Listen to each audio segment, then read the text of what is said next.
like flying over like car we just go and turn on them pa. Who took or them. You know they like that. You know.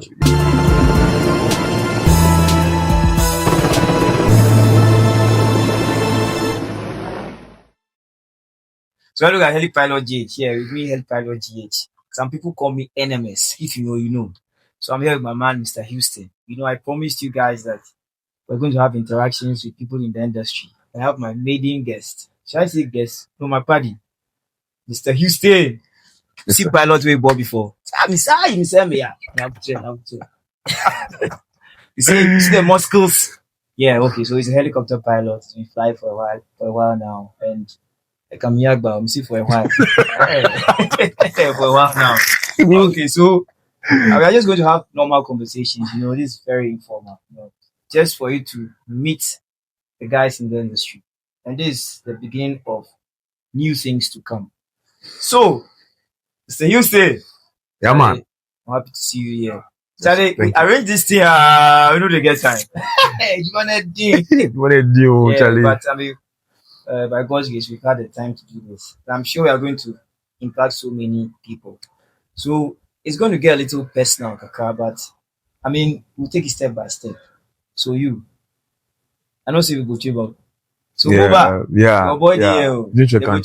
Ginger can. Would you plan and think ahead? They want to plan and think ahead. Yeah. So why? Just like flying, you should stay ahead of the aircraft. All right. So you have to think ahead. Yeah. So you from a third year. Yeah. Which you playing how? West side. Why? Yeah.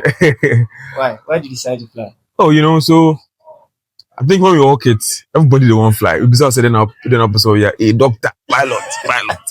You know, everybody. Yeah, I mean, at that stage, we didn't really know that. I mean, it might come to fruition, but I think as far back as 2013, yeah, I was doing my service and I sent CVs around to in drinking Chekan, and I'm thinking ahead. But that's present continuous. Yes. Doing Chekan. Yes. In trying to figure out myself in life. When I was in the service, I sent out CVs to some companies so that you know, maybe after service I'll get a smooth transition from service life to proper employment. So I took my CV to one guy, and fortunately for me, around that time, military forms were out. So he asked me whether I'll be interested. And I was like, oh, come on. I mean, it's not a big deal. I mean, in military, you are serving Ghana, so yeah, that's so I was like, yeah. So he told me that I should go and get the forms. So I got the forms, and when I was filling the forms, that was when I realized that with the course I did in UCC, I can actually become a pilot. I was like, hey, let's live the dream. When we were kids. So after doing Shekano. Yes, after doing Shekano, you know, I chose air crew, and then I joined the military, and the rest is history. Yeah, the rest is history. Yeah. So you won't fly from Tadi. You won't fly. I mean, describe the flying journey. You know, for most of us, if you don't know anything about flying or piloting, and you hear that somebody is a pilot, you think, you know, pilots they enjoy, you know, they chill into it. People they chill there, but I mean, the flying business is not child's play. It's Jurassic Park. There's no child's play at all. Punchline. It's not child's play, you know. We started a journey in 2015 when it got being so good. I traveled to the United States with some colleagues to Florida, to Bristol Academy, you know. Is this still Bristol? No. Yeah, United States Aviation Training Solutions. Yeah. USATS. Yeah, USATS. Shout out to USATS. Yeah, so we went to Bristol to study, to learn how to fly, and it wasn't a joke. We did long hours of ground school. You know, be like flying over like car we just go and turn on them pa. You know, they like that. You know, you have to go through series of rigorous, extensive learning on the ground before you finally given the chance to fly, to get into the helicopter. My very first flight, which was a family flight. Charlie, also, What's your my name? That's all. Stefan. Stefan. Yeah, Okay, Stefan. yeah. Then we get a brother, right? No, it'll be Albertson. Okay, Albrecht. Yeah, so the very first family flight. So I don't really do. Hey, so you are shooting next to the airport. That's why you can get the sound. Someone is about that. Yeah, so that was like the weather is quite warm, so I should take the doors off. I was like, wait a minute, what? So I mean, finally we ended up going really with doors off, and I was like, hey, I can't do this. So when he says doors off, he means that like you see there's a small aircraft called the S3 and the Schweitzer. It's 2-seater. The trainer. Mm-hmm. So you can take the doors off to fly. I mean, I think they do that to boost your to check your confidence level or something like that. Yeah. It's quite uncomfortable in the beginning. Yeah, so the doors were off, and then we went, and the first bang to my side, I was like, the sister, I'm a baby, has yeah, so we did a family, and then we came back, and I mean, I threw myself into deep thinking. I was trying to motivate myself within, to make sure that I come back to Ghana with that helicopter license. Otherwise, I don't know what will happen. And as of now, we don't know what happened. Yeah. We don't know what happened. Yeah. So it was a very challenging experience. I mean, flying, beating gravity, defying physics and all that was something else. So in the flight school, then, give me one of your memorable experiences. I have one. Only one? Yeah, I have one memorable one. I mean, it was a lot, but one. Solo. I mean, before you go on solo, you have to go through some checks. So after flying for some hours with my instructor, he has to hand me over to somebody to check whether I'm ready to go for solo. And it has to be a different person altogether. So they gave me this lady. She's called Stina. No. She's called Stina. Yeah, I think she was German. Yeah, Stina. She be blonde though. She fire off. Yeah, so they gave me Stina, and naturally tension, because I mean you want to pass this stage, so there will be this tension and anxiety all over. So I entered the aircraft. I did my pre-flight, pre-takeoff checks and everything. I mean, at the time, I think it was around February, March. So I think it was a bit cold. So we went with doors on this time around. We took off. We just about entering the training area to start the maneuvers. Her door popped out. So she had to hold the door. And she was scared. I was scared because she doesn't know me. She has never flown with me before. And she was like, I remember, okay, Leslie, I need you to control the aircraft and put us right there. No problem. So that we can fix this.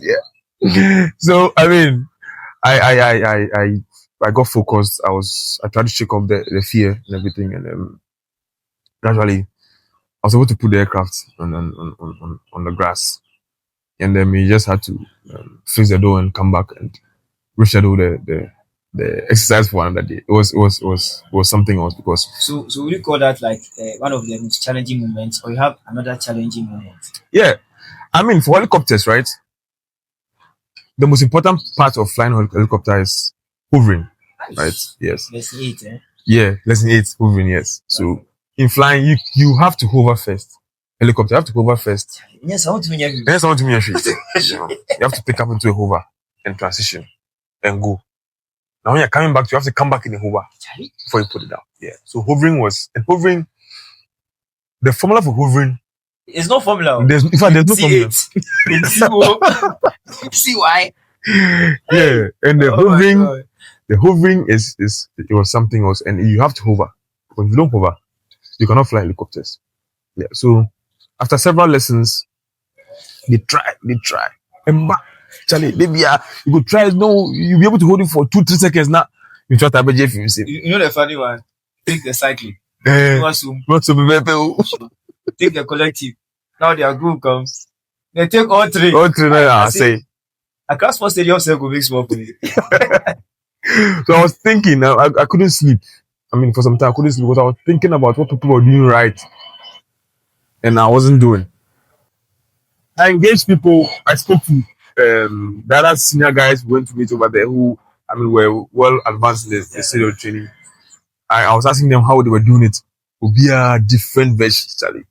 This one they talk to Obia Kanile, and they were different inputs. So one fine morning, I was scheduled for a flight, and I didn't touch control from the beginning till we got to the training area. And when we got to the training area, the instructor landed the aircraft. Then told me to pick up. And I picked up no. Sure, that's magic. Like I couldn't believe it. That's a magic. It was that's a magic, I can.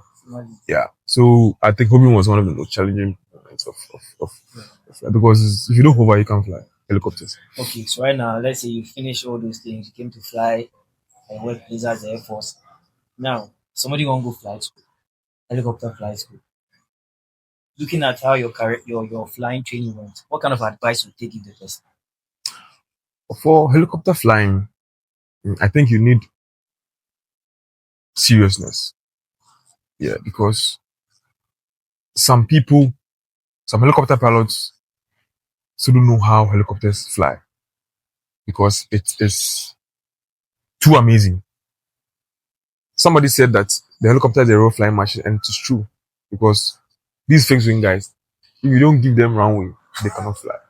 But if you give me a football field, half football field, half park, yeah, you can take off him. Helicopter is it has a lot of moving parts, and you need to be studious. Studios will be breaking down. Man.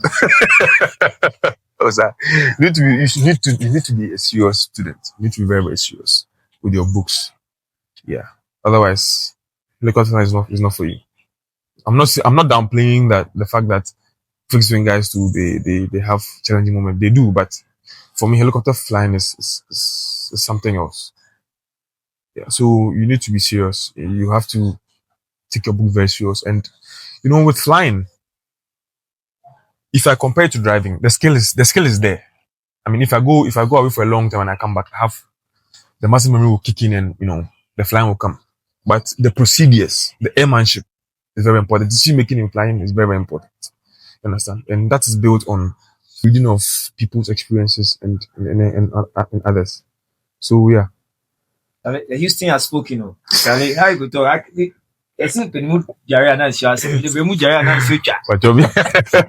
All right. So he's making very important points about how it should be studious. Studios. How it should be serious. The fixing guys also do well. You can't say they're not doing well. We're not downplaying it. But I think the helicopter doesn't want to fly naturally. I think. Yes. And you actually have to fly it. Yes. And a lot of moving parts, a lot of coordination. So with the helicopters, you really have to be serious. And some people say when you're moving from one chopper to the other, it's like you're learning to fly again. Is it true?